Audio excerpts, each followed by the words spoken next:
We're clinicians, we're counselors specializing in the treatment of alcoholism and drug addiction. My wife and I have been doing it for more than 20 years.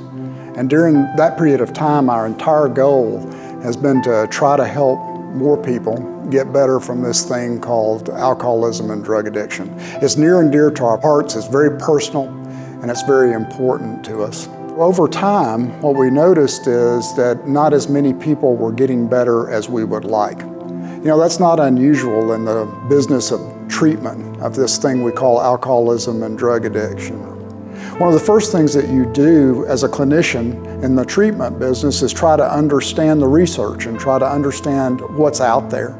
And what we began to do is to try to understand this thing called outcome research. That is, following people after they've been to treatment for alcoholism and drug addiction and seeing how they do over the long haul. We capture the people that we have seen for a little bit of a period of time who are being compliant with the treatment model, and we see them and see that they are doing well. And we also capture the people who we see come back, who are non-compliant and who don't do well. We call those people relapsers. And the problem with that is that accounts for very few people who go into treatment. We see maybe 10%, maybe less, people who are doing well, and we see maybe 10% of people who relapse and who don't do well.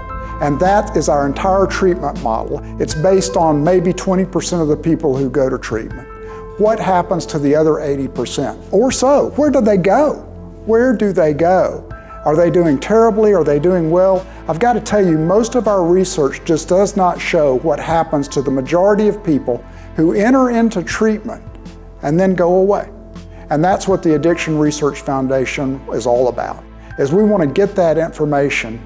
We want to try to understand what's happening to people over the long haul. We want to see what real recovery looks like over a period of 4 and 5 years, and that's what we're trying to do.